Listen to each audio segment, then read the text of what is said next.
জঙ্গলে কিছু সাপ শিকারি যায়। ওরা জানতো না এখানে শুধু সাপ নয়, অপেক্ষা করছিল এক বিশাল টুইস্ট, আর তার সাথে এমন একটা মেয়ে যে কিনা জঙ্গলে থাকে। সেই মেয়েটাকে এই জঙ্গলের আদিবাসীরা কেউ সাপের দেবী বলে, কেউ বলে সর্পপিশাচিনী। মেয়েটার কিছুটা অংশ সাপের মতো আর কিছুটা অংশ সাধারণ মানুষের মতো। এই সাপে ভর্তি জঙ্গলের একটা ডোবার মধ্যে সে মানুষ নিয়ে এমন কিছু করে। কি হয় শেষ পর্যন্ত শিকারীদের সাথে? ভয়ঙ্কর একটা মুভি, এবং এই মুভির টুইস্ট মাথায় ঘুরিয়ে দেবে। একটা সেরা মুভি। হ্যালো, তোমরা দেখছো এক্সপ্লেইন টিভি বাংলা। আজকের মুভি দ্য স্নেক গার্ল। জায়গাটা দক্ষিণ পূর্ব এশিয়ার একটা প্রত্যন্ত শহর। একদম শেষ প্রান্তে আছে এক গভীর পাহাড়ি জঙ্গল, যার নাম লস্ট ফরেস্ট। এক রাতে লস্ট ফরেস্টে প্রবেশ করে একদল সাপ শিকারী, যারা সাপ টাপ শিকার করে এবং সাপের চামড়া বিক্রি করে, সাপের বিষ বিক্রি করে। এই দলের প্রধানের নাম ইনি। এনার নাম হলো স্নেক মাস্টার। স্নেক মাস্টারের অনেক স্নেক ফ্যাক্টরি আছে, যেখানে সাপেদের ধরে এনে বিশেষ এক্সপেরিমেন্ট করা হয়। আজও সে এসেছে প্রচুর সাপ ধরে নিয়ে যেতে, কিন্তু সে জানতো না সে ভুল করে ফেলেছে। এই জঙ্গলকে নিয়ে স্থানীয়দের মনে অনেক পুরনো বিশ্বাস আছে। তারা মনে করে জঙ্গলে শুধু সাপ নেই, সাথে একটা নাকি পিশাচিনিও আছে। এবং অনেকে সেই পিশাচিনিকে স্নেক উইমেন বলে, কারণ সেই পিশাচিনি নাকি সাপের মতো দেখতে, কিছুটা মানুষের মতো, কিছুটা সাপের মতো। স্থানীয় মানুষ বিশ্বাস করে জঙ্গলে কেউ যদি কোনো অসৎ খারাপ উদ্দেশ্য নিয়ে ঢোকে, তাহলে সেই স্নেক উম্যান তাদের আক্রমণ করবে এবং খেয়ে ফেলবে। বিশেষ করে এই জঙ্গলে 3 ধরনের সাপকে মারার সম্পূর্ণ বারণ: গর্ভবতী সাপ, কবরস্থানের আশেপাশে থাকা সাপ এবং সদ্য জন্ম নেওয়া ছোট্ট ছোট্ট সাপ। তাদের বিশ্বাস এই 3 ধরনের সাপকে মারলে পাহাড়ের দেবতা মানব জাতির ওপর প্রতিশোধ নেবে এবং প্রত্যেক গ্রামবাসী তার রোষের মুখে পড়বে। তাই গ্রামবাসীরা সাধারণত এই জঙ্গল থেকে দূরেই থাকে।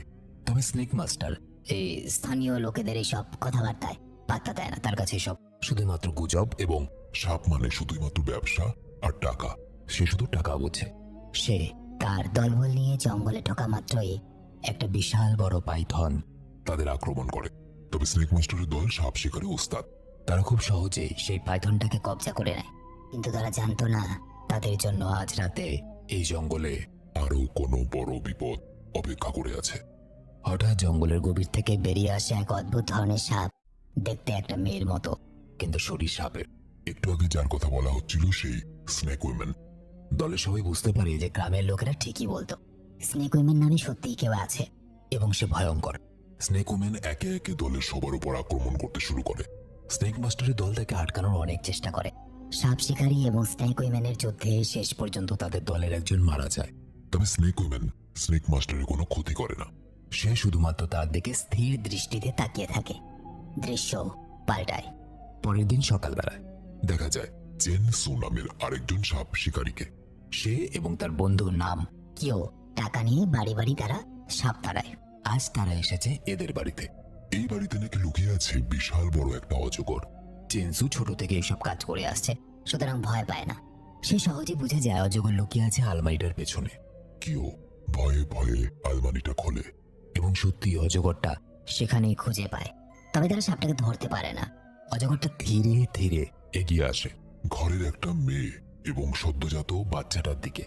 সে তাদের চারদিক থেকে ঘিরে ধরে। এমন সময় চেনসু জানতে পারে যে এই বাড়ির মালিক নাকি অনেকদিন ধরে ছোট ছোট সাপ ধরে খাচ্ছিল। কেমন রাক্ষসের বাচ্চা, চিন্তা করো। যাই হোক, তার ঝুড়িতে নাকি এরকম অনেক অসংখ্য সাপ আছে যেগুলো সদ্য জন্ম নিয়েছে। মানে চাইনিজদের স্বভাব আর কি, ওরা সাপ টাপ সবই খায়। চেনসু বুঝে যায় ওই বাচ্চা সাপগুলো আসলে এই অজগরটার। তাই সে নিজেদের বাচ্চাদের বাঁচানোর জন্য এদের বাড়িতে এসেছে। এই বাড়ির মালিক বা তার পরিবারের কোনো ক্ষতি করতে নয়। চেনসু ছোট ছোট সাপগুলোকে জঙ্গলে ছেড়ে দেয় এবং সাথে সাথে বিশাল অজগরটা শান্ত হয়ে মেয়েটা এবং তার বাচ্চাকে ছেড়েও জঙ্গলের মধ্যে চলে যায়। চেনসু লোকটাকে সাবধান করে যায়, তুমি যেমন তোমার বাচ্চার জন্য চিন্তা করো, সেরকম সাপেরও বাচ্চা আছে। এসব নোংরামি বন্ধ করো, সাপ খাওয়া বন্ধ করো। আমি কিন্তু আর সেকেন্ড টাইম বাঁচাতে আসবো না। চেনসু ফিরে আসার সময় কিওকে একটা গল্প শোনায়। সে বলে সে প্রায় বেশ কয়েক দশক আগেকার কথা। পয়সার লোভে গ্রামের মানুষেরা সাপেদেরকে মেরে সাপেদের গল ব্লাডার নাকি বাজারে চড়া দামে বিক্রি করত এবং এতে পাহাড়ের দেবী ক্ষুব্ধ হয়। তারপর থেকে এই গ্রামে কেউ 50 বছরের বেশি বাঁচে না। সবাই মনে করে পাহাড়ের দেবীর অভিশাপের জন্য এই গ্রামের এই অবস্থা। ঠিক তখনই জোরে বৃষ্টি নামে। আর সে বৃষ্টির মধ্যে চেনসু দেখতে পায় স্নেক মাস্টার এবং তার দলকে, যদিও তারা সাপ ধরতে এখানে আসেনি, গতকাল রাতে স্নেক উইমেনের হাতে তাদের যে বন্ধু মারা গেছে তাকে কবর দেওয়ার জন্য তারা নিয়ে আসছে। চেনসুর হঠাৎ নজরে পড়ে মৃতদের গলায় একটা ভয়ঙ্কর আঁচড়ের দাগ, ঠিক যেমনটা তার হাতেও রয়েছে। চেনসুর মনে পড়ে যায় 20 বছর আগেকার কথা, যখন সে অনেকটাই ছোট ছিল। কি হয়েছিল 20 বছর আগে? আসলে চেনসুর একটা বড় ভাই ছিল যার নাম চেনসান।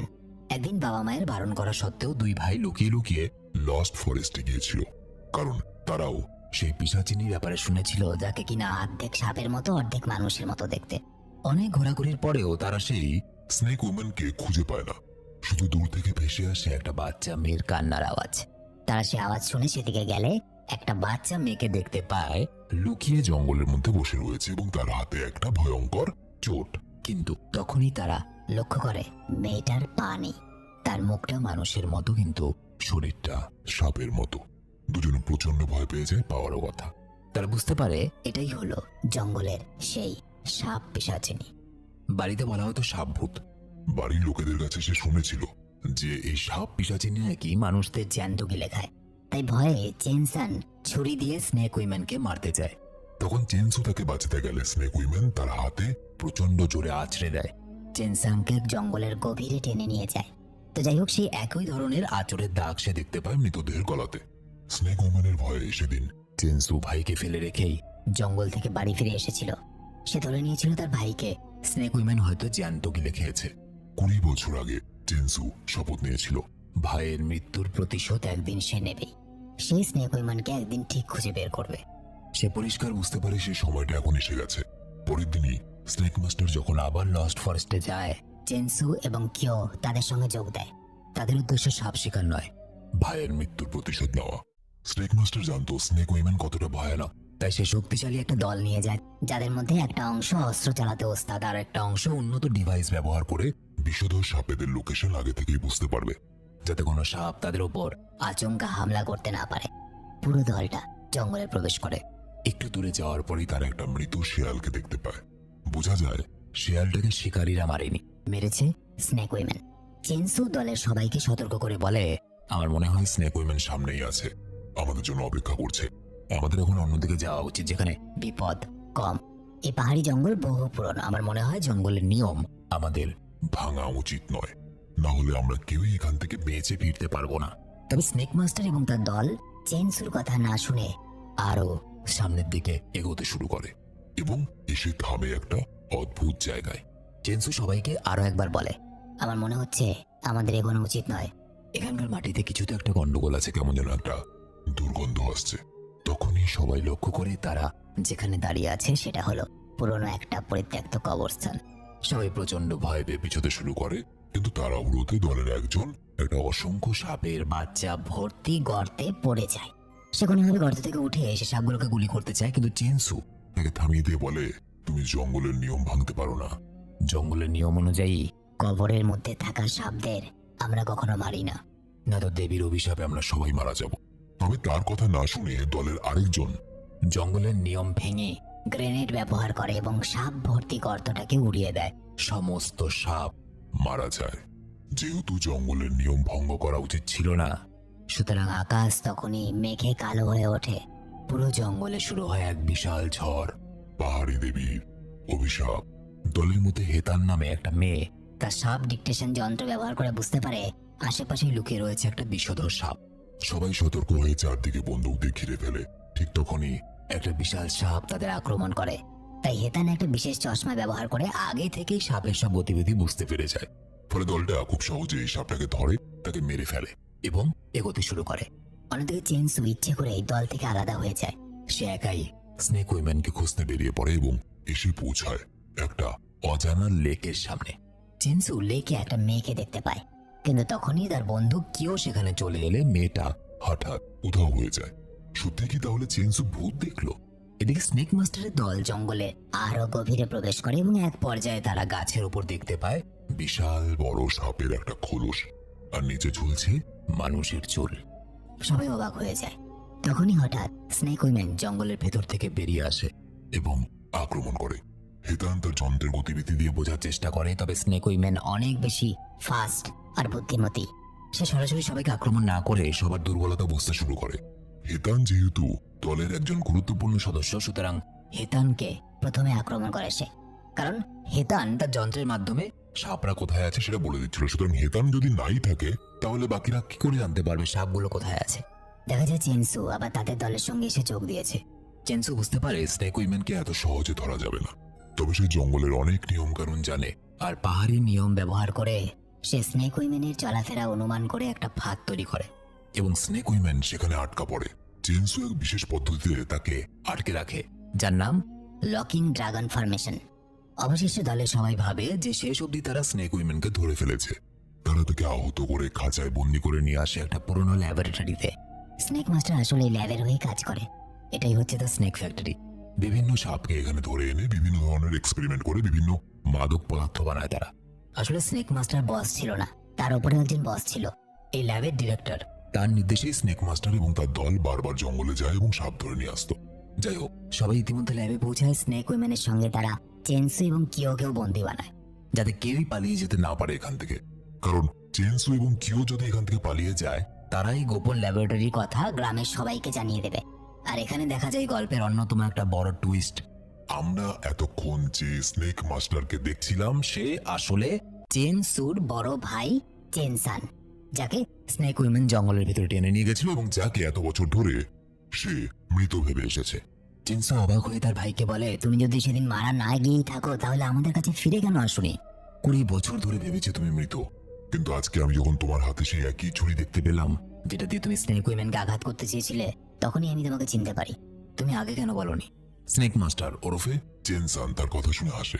সে শান্ত গলায় বলে, চেনসু, তুমি আসতে 20 বছর দেরি করে ফেলেছ। সেদিন স্নেক উইমেন আমাকে জঙ্গলের ভেতরে নিয়ে যাওয়ার পর তুমি পালিয়ে গিয়েছিলে।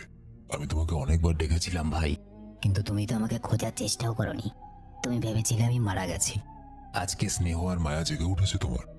আমাকে সেদিন স্নেক উইমেন মারেনি। তুমি চলে যাওয়ার পরে এই ল্যাবের ডিরেক্টর যে আছে সে আমাকে উদ্ধার করে, এবং তারপর থেকেই ল্যাবের হয়ে আমি কাজ করছি। তোমার ধারণা আছে আমি এখানে কি কি সহ্য করেছি? এই বলে এসে কিওকে হঠাৎ করে গুলি করে মেরে ফেলে। ওদিকে স্নেক উইমেন এখনো খাঁচায় বন্দি। সে সিসিটিভি ক্যামেরার দিকে তাকিয়ে অদ্ভুতভাবে হাসতে থাকে। সে তার মুখের দিকে তাকালে ডিরেক্টর তাকে চিনতে পারে। সে স্নেক উইমেনকে অজ্ঞান করার জন্য নিউরো প্যারালাইজিং নামে একটা গ্যাস ব্যবহার করে। তবে গ্যাসের প্রভাব শেষ হওয়ার পর ডিরেক্টর দেখে খাঁচায় সেই স্নেক উইমেনটা নেই, এবং ল্যাবের ভেতরে অসংখ্য সাপ মুক্ত অবস্থায় ঘুরছে। ডিরেক্টর বুঝতে পারে যে স্নেক উইমেন ইচ্ছা করেই ধরা দিয়েছিল ওদের, কারণ সে জানতো চেনসানের দল তাকে ল্যাবের মধ্যে নিয়ে যাবে, এবং ল্যাবটা কোথায় আছে সে সেটা জানতো না। এই ল্যাবের মধ্যে সে আসতে চাইছিল, কিন্তু কেন? ডিরেক্টর নির্দেশে সবাই আবার স্নেক উইমেনকে খুঁজতে শুরু করে। সে গেল কোথায়? ঠিক সেই সময় স্নেক উইমেন তাই হেতানের উপর আক্রমণ করে। একের পর সে এক দলের সবাইকে মারতে শুরু করে। যদিও স্নেক উইমেন চেনসুর কোনো ক্ষতি করে না, সে সোজা চলে যায় ডিরেক্টরের অফিসে। ঠিক তখনই একটা অচেনা লোক আসে এবং চেনসুর হাতের বাঁধন খুলে দেয়। এই লোকটাকে সে আগেও জঙ্গলের পাশে বহুবার দেখেছে, কিন্তু তার পরিচয় জানে না। লোকটা বলে, আমি ল্যাবে ফিরে এসেছি আমার মেয়ের বদলা নিতে। কিন্তু কিসের বদলার কথা বলছে সে? যাই হোক, প্রথমবার ল্যাবের ডিরেক্টর স্নেক উইমেনের মুখোমুখি হয়। ডিরেক্টর হঠাৎ তাকে বলে, তুমি অনেক বড় হয়ে গেছো। এখানে কি শুধু আমার জন্য এসেছো? সে হঠাৎ হাসতে শুরু করে। স্নেক উইমেন সময় নষ্ট না করে ডিরেক্টরের উপর আক্রমণ করে এবং তাকে নিয়ে আসে একটা সাপ ভর্তি লেকে। চারিদিকে বিষধর সাপ। ভয়ে সে পালাতে চায়, কিন্তু তখনই তার সামনে এসে উপস্থিত হয় চেনসান। ডিরেক্টর চেনসানকে অনুরোধ করে, আমাকে বাঁচাও। একদিন আমিও তো তোমাকে বাঁচিয়েছিলাম। আমি তোমাকে সবকিছু দিয়েছি, আমাকে দয়া করে বাঁচাও। তবে চেনসান থেকে বাঁচায় না। সে বলে, তুমি আমাকে বাঁচিয়েছো কিন্তু নিজের স্বার্থে। আজকে যে আমি একটা খারাপ মানুষে পরিণত হয়েছি, জঙ্গলের এতগুলো সাপ মেরে এনে তোমাকে দিয়েছি শুধুমাত্র তোমার জন্য, তোমার ব্যবসার জন্য। তুমি আমাকে বাঁচাওনি, তুমি আমাকে তোমার ব্যবসার জন্য ব্যবহার করেছো শুধু। চেনসান তাকে গুলি করে মেরে ফেলে এবং কান্নায় ভেঙে পড়ে। যতই হোক, লোকটা তাকে লালন পালন তো করেছে ছোট থেকে। এতক্ষণ দেখা যায় স্নেক উইমেনও আবার লুকিয়ে পড়েছে, কিন্তু তখনই হঠাৎ স্নেক উইমেন চেনসানকে মারার জন্য বেরিয়ে আসলে চেনসান তাকে খাঁচায় বন্দি করে নেয়। এই খাঁচা শুধুমাত্র স্নেক উইমেনকে বন্দি করার জন্যই বানানো হয়েছিল, যেটা দিয়ে বেরোনোর চেষ্টা করলে স্নেক উইমেন ইলেকট্রিক শক খাবে। চেনসান বলে, সবাই বলে তুমি একজন দৈত্য, একজন পিশাচিনী। এই অপবাদ নিয়ে বেঁচে থাকা কষ্টকর, তাই আমি তোমার সব কষ্ট দূর করে দেব। এই বলে স্নেক উইমেনের দিকে গুলি চালায় সে, কিন্তু তখনই তাকে বাঁচাতে চলে আসে সেই লোকটা যে একটু আগে চেনসুকে সাহায্য করেছিল। চেনসানের চালানো গুলিতে লোকটা মারাত্মকভাবে আহত হয়, ঠিক তখনই চেনসু চেনসানের উপর আক্রমণ করে। দু ভাইয়ের মধ্যে শুরু হয় ভয়ঙ্কর লড়াই। লড়াইয়ের শেষে চেনসান ভাইকে হারিয়ে তাকে গুলি করতে যায়, তবে ছোটবেলার কথা মনে পড়ে যায়। হঠাৎ করে থেমে যায়। এই সুযোগে চেনসু তার হাত থেকে বন্দুকটা কেড়ে নিয়ে কিওর মৃত্যুর প্রতিশোধ নিতে চায়, তবে চেনসু দেখে তার বন্দুক খালি। ওদিকে লোকটা এখনো মারা যায়নি। সে খাঁচার বাইরে থেকে স্নেক উইমেনের দিকে স্থির দৃষ্টিতে তাকিয়ে থাকে, যেন সে তার খুব আপনজন। আর এখানেই এই গল্পের আসল টুইস্ট দেখা যায়। এই লোকটা হচ্ছে আসলে স্নেক উইমেনের বাবা, যে কিনা এই ল্যাবেই কাজ করত। স্নেক উইমেন 20 বছর আগে চেনসুর মতো একজন সাধারণ বাচ্চা ছিল। একদিন হঠাৎ তার শরীর খারাপ হয়। ল্যাবের ডিরেক্টর তার বাবাকে জানায়, তুমি ওকে ল্যাবে নিয়ে আসো, আমরা ওকে ট্রিটমেন্ট করে সুস্থ করে দেবো। ডিরেক্টরের কথা বিশ্বাস করে সেই মেয়েটাকে ল্যাবে নিয়ে আসা হয়েছিল। কিন্তু ডিরেক্টর তার সঙ্গে বিশ্বাসঘাতকতা করে। মেয়েটার উপর এক বিশেষ যন্ত্রণাদায়ক এক্সপেরিমেন্ট চালা, যার ফলে মেয়েটার মুখ মানুষের মতো হলেও বাকি শরীরটা সাপের মতো হয়ে যায় এবং সে কথা বলার শক্তিও হারিয়ে ফেলে। তারপরই তার নাম দেওয়া হয় স্নেক উইমেন। লোকটা জানতো সে তার মেয়েকে এইভাবে নিয়ে ঘর করতে পারবে না, তাই সে তার মেয়েকে গোপনে জঙ্গলে ছেড়ে দেয়। আর সেদিনই চেনসু আর চেনসান জঙ্গলে ঘুরতে যায়। স্নেক উইমেনকে দেখতে পায়। তারা ভেবেছিল স্নেক উইমেন একটা ভূত, আসলে সে ছিল একটা শুধুমাত্র ল্যাবে করা এক্সপেরিমেন্ট। সে কোনো ভূত পিশাচিনী ছিল না, একটা এক্সপেরিমেন্ট যেটা তার পুরো জীবন নষ্ট করে দিয়েছে। তাকে তৈরি করেছে অর্ধেক সাপ অর্ধেক মানুষে। স্নেক উইমেনের চোখের সামনে তার বাবা মারা যায়। এতদিন পরে, এত বছর পরে তার বাবাকে চিনতে পারলেও সে কথা বলতে পারে না। ওদিকে চেনসু আর চেনসানের মধ্যে লড়াই এখনো চলছে। স্নেক উইমেন চেনসুকে বাঁচানোর জন্য এবং তার বাবার প্রতিশোধ নেওয়ার জন্য উঠে দাঁড়ায়। ইলেকট্রিক শকের পরোয়া না করে খাঁচার দরজা ভেঙে বাইরে বেরিয়ে আসে এবং চেনসানকে নৃশংসভাবে হত্যা করে। মৃত্যুর আগে চেনসান বলে, 20 বছর ধরে আমি শুধুমাত্র দুটো জিনিসকে ঘৃণা করে এসেছি, এক মেয়ে মানুষ আর 2 সাপ। কারণ এই দুটো জিনিসের জন্যই আমি আমার পরিবার থেকে দূর হয়েছিলাম। আমার ছেলেবেলা নষ্ট হয়ে গেছিল। শেষবারের মতো সে চেনসুকে ভাই বলে ডাকে। স্নেক উইমেনের প্রতিশোধ পূর্ণ হয়। চেনসুকে ধন্যবাদ জানায় সে এবং সে জঙ্গলে ফিরে যায়। এই জঙ্গল তার, সেই জঙ্গলের একমাত্র রানী। কিন্তু চেনসু সে আর মানব সভ্যতায় ফিরে আসে না। সে স্নেক উইমেনের পিছু নেয়। বাকি জীবনটা সে জঙ্গলে থেকে যাওয়ার সিদ্ধান্ত নেয়, স্নেক উইমেনের মতো। মেয়েটাকে সে একা ছাড়বে না। মুভির একদম শেষে চেনসুর ভয়েসে 2-1 কথা শোনা যায়। সে বলে, পৃথিবীর চোখ আছে, গাছের কান আছে, আমি চেনসু, এই লস্ট ফরেস্টের রক্ষক। আর এখানেই শেষ হয়ে যায় এই মুভিটা। আর ভিডিও ভালো লেগে থাকলে এরকম মুভি তোমরা আরো দেখতে চাও কিনা কমেন্টে অবশ্যই লিখে জানাবে। তোমরা আমার সাথে সরাসরি কথা বলতে হলে ফেসবুক ইনস্টাগ্রামে আমাকে মেসেজ করতে পারো। দেখা হচ্ছে পরে ভিডিওতে। ততদিন সবাই ভালো থাকো আর সাপটাপ থেকে দূরে থাকো নাকি।